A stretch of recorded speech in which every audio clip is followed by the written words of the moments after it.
บัดนี้เป็นครั้งที่137ตรงกับวันที่26มีนาคมพศ2569ข้าพเจ้าในณัฐพงศ์มิตรเมืองรหัส202ขอเปล่งวาจาสาธยายพุทธมนต์ถวายเป็นพุทธบูชาธรรมบูชาสังฆบูชาและเป็นอาจารยบูชาแด่องค์พระบรมปฏิเถรเจ้าองค์หลวงปู่สำเร็จรุ่นหลวงปู่บุญเดชหลวงปู่ศิลาตลอดทั้งครูบาอาจารย์ผู้เป็นเจ้าของวิชาจินดามณีขอเทพเทวดาเจ้าทั้งหลายโปรดจงมาอนุโมทนาในการสวดสาธยายของข้าพเจ้านี้ขออนุภาพคุณพระรัตนตรัยครูบาอาจารย์และเทพเทวดาทั้งหลายโปรดจงบันดาลให้จิตของข้าพเจ้าเป็นสมาธิอันควรแก่การสวดสาธยายมนต์ต่อไปบทสวดชุมนุมเทวดาสมันตาจักกาวเรสวัตราคสันตุเทวตาสัทธมังมุนิราชสาสุนันตุสักขะโมคคทังสักเคกาเมจารุเปคิริสิกขารัตเตจันตานิเขวิมาเนทิเปรัตเตจักขะเมตารุวนาคหเนเทหวัตมิเขเตภูมิมาจายันตุเทวาชาลถาลวิสเมยขากันทัพพนาคาติทันตาสนิเกยามุนิวารวจนังสาทโวเมสุนันตุธรรมสวนากาโลยัมพันตาธรรมสวนากาโลยัมพันตาธรรมสวนากาโลยัมพันตา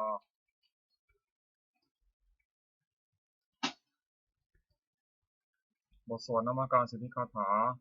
นะโมตัสสะภะคะวะโตอะระหะโตสัมมาสัมพุทธัสสะนะโมตัสสะภะคะวะโตอะระหะโตสัมมาสัมพุทธัสสะนะโมตัสสะภะคะวะโตอะระหะโตสัมมาสัมพุทธัสสะ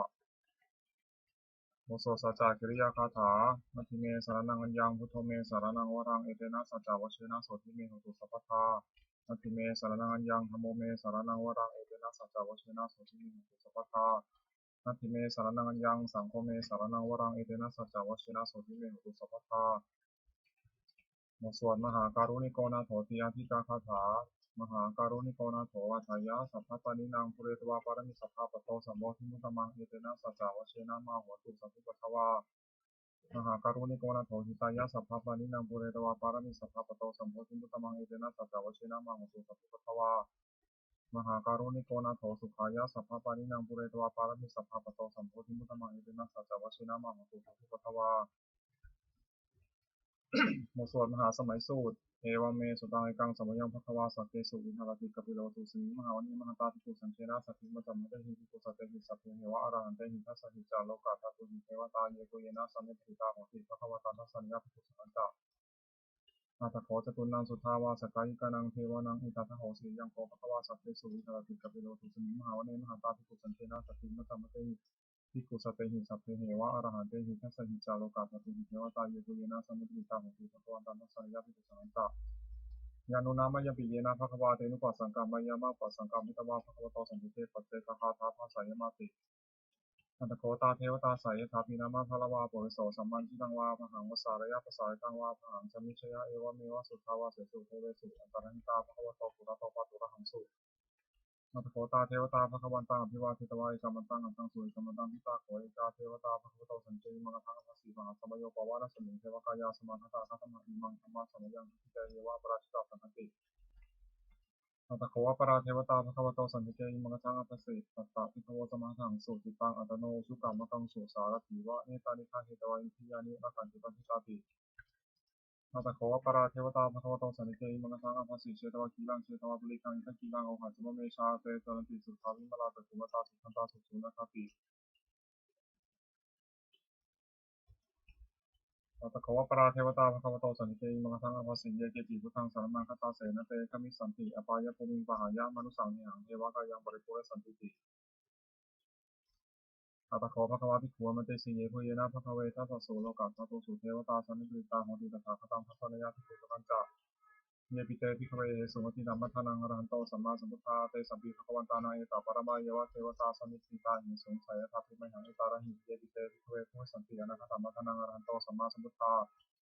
เตสัมปิภคววันตานังเอตปะระมาเยวะเทวตาสันนิปริตาภวิสันติสายทัพพิมหังเอตาระหิอาทิติสัมมิภิกขเวเทวากายนังนามานิกิตาจิสัมมิภิกขเวเทวากายนังนามานิเตสิสัมมิภิกขเวเทวากายนังนามานิ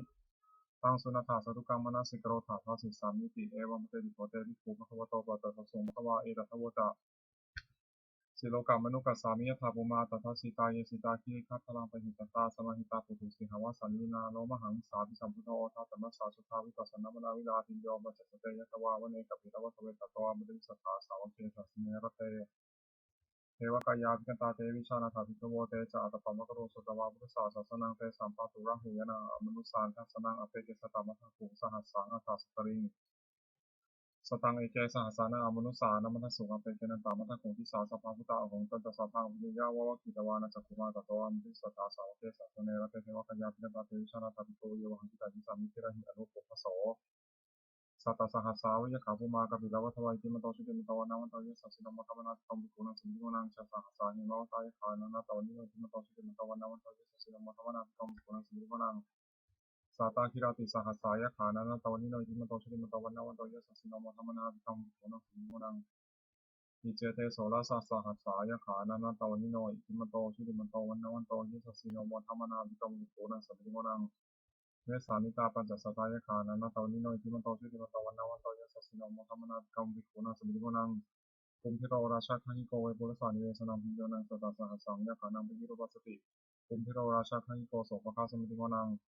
ปุริมันจัติสังราชาทัสสะรัตโถสาสติกันทัพนาธิปติมหาราชายุสัสสิโสปุตติตัสสะพะโวอิชวานามหาพลายจิมโตชิริมตวันนามโตยสัสสินมธรรมนาภิกรมบุคคลสันติโกนังอากินันจัติสังราชาวุตุนโหตปาสัสติกุมัทนาธิปติมหาราชายสัสสิโสปุตติตัสสะพะโวอิชวานามหาพลายจิมโตชิริมตวันนามโตยสัสสินมธรรมนาภิกรมบุคคลสันติโกนังปัจฉิมันจัติสังราชาวุรุปโกวสาสตินาคนาธิปติมหาราชายสัสสิโสปุตติตัสสะพะโวอิชวานามหาพลายจิมโตชิริมตวันนามโตยสัสสินมธรรมนาภิกรมบุคคลสันติโกนังอุตารัญจัติสังราชาคุเวโรตปาสัสติยะขานาธิปติมหาราชายสัสสิโสปุตติตัสสะพะโวอิชวานามหาพลายจิมโตชิริมตวันนามโตยสัสสินมธรรมนาภิกรมบุคคลสันติโกนัง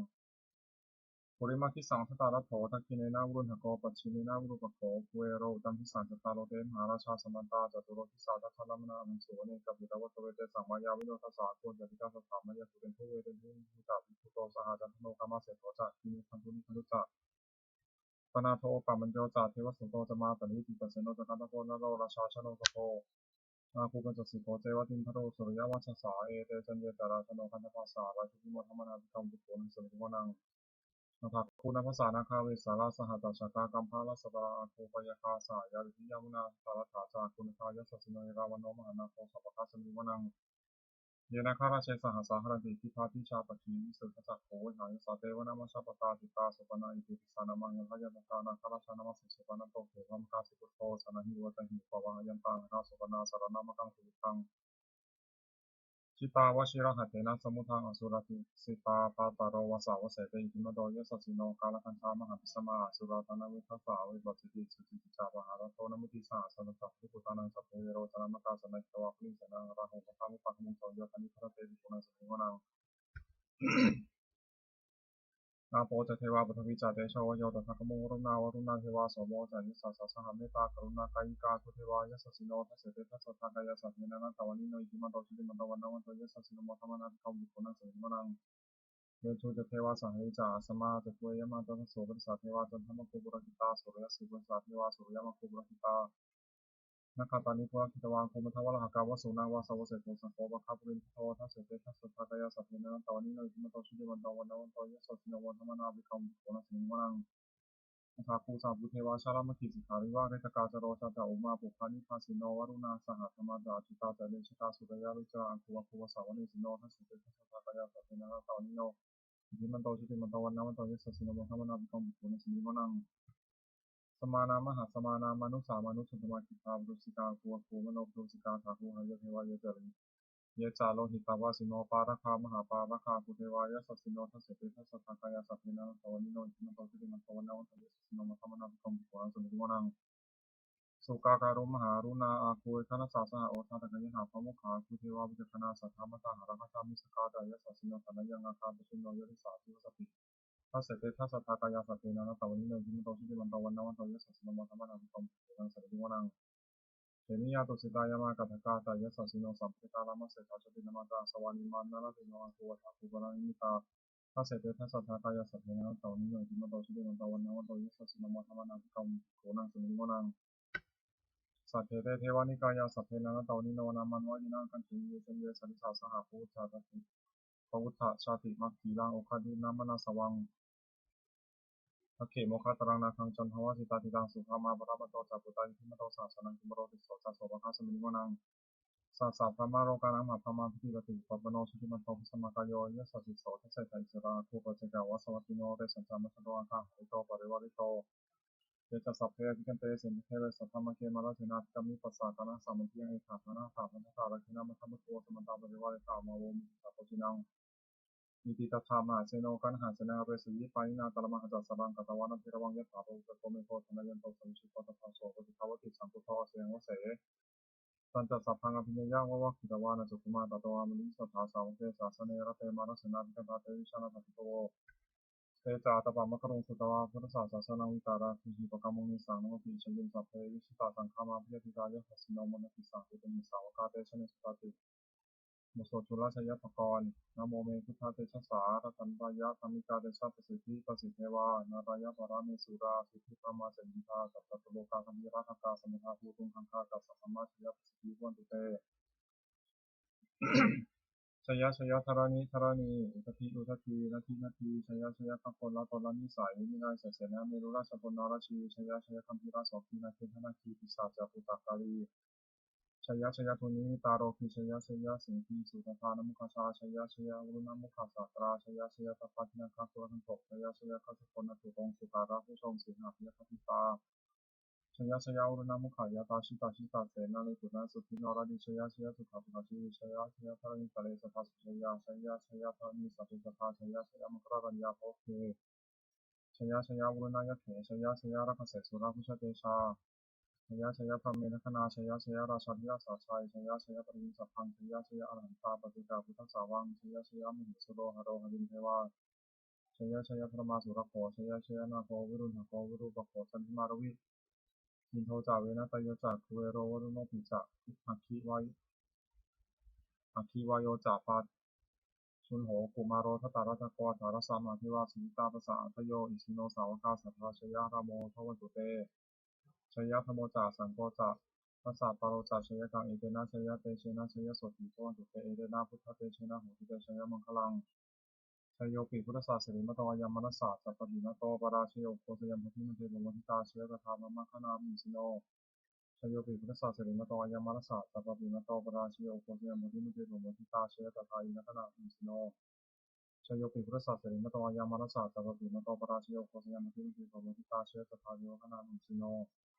ชโยปิพุทธศาสนิมตวยามนัสสะสัพพะติมตวราชโยโหสยามโมทิวันเทโรโมทิตาเชตถาสุปนคนามิสิโน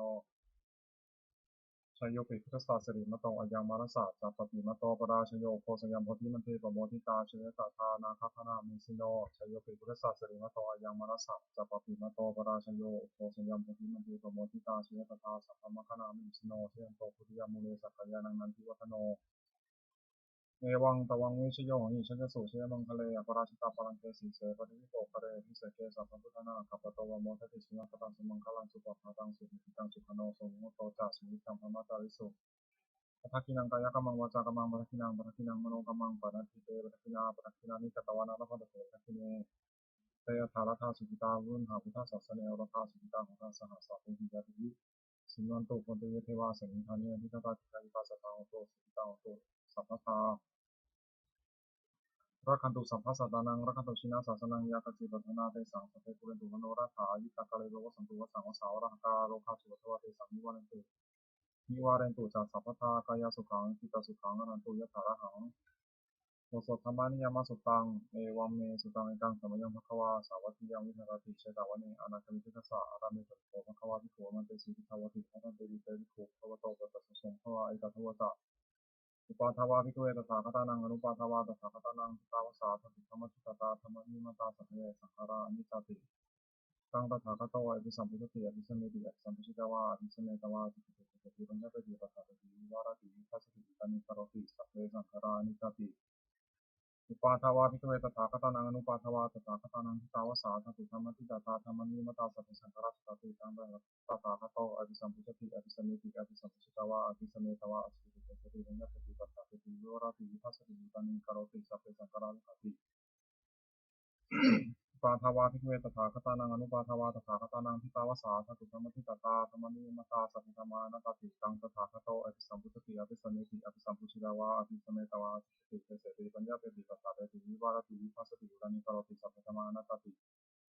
อิทัมมะวตาภควาธรรมนาเตภิกขุภควโตภาสิตังวินันติบทสวดพระเทกรตาคาถาแปล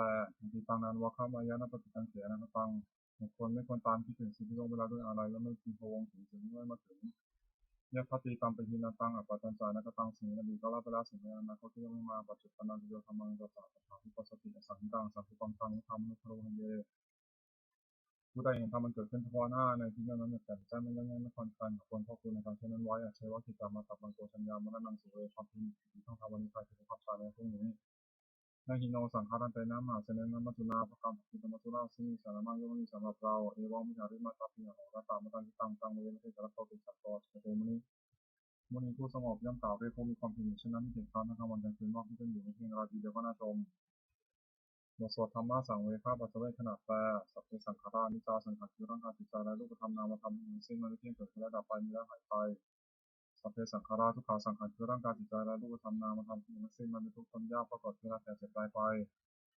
สัพเพธรรมานัตตาสิ่งทั้งหลายทั้งปวงทั้งที่เป็นสังขารและไม่ใช่สังขารทั้งปวงทั้งสิ้นไม่ใช่ตัวไม่ใช่ตนไม่ควรถือว่าเราของเราว่าตัวตนของเรา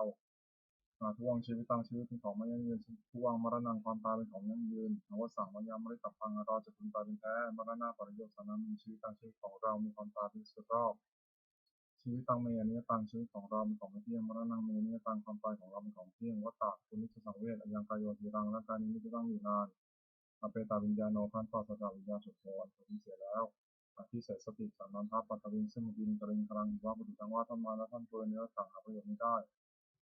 อนิจจาวัฏสังขาราสังขารทั้งหลายไม่เที่ยงหนออุปาทวายาธรรมิโนมีความเกิดขึ้นแล้วทำสัพพะธรรมดาอุปชิตวานิโรธสันติพันธิยาย่อมดับไปเตสังอุปสมโภความสงบระงับสังขารทั้งหลายสูงยิ่ง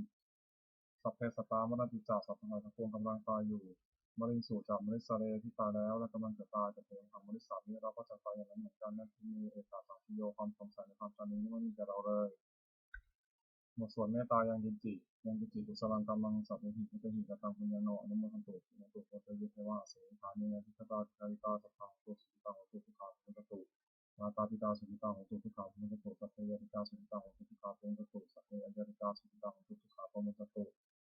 สัพเพติสาสัพเพยขาสัพเพเตตาสุขิตังตุสุขาพุทธตุสัพเพอันตริวัชยสุขิตังตุสุขาพุทธตุสัพเพนัคตาสุขิตังตุสุขาพุทธตุสัพเพเทวะสุขิตังตุสุขาพุทธตุสัพเพสามัตินังสมิชันตุโวบทสวดบูชาหลวงปู่ทวดนะโมโพธิสัตว์คันธมิยะกิบขวานะโมโพธิสัตว์คันธมิยะกิบขวานะโมโพธิสัตว์คันธมิยะกิบขวาปฏิฆานาคาถา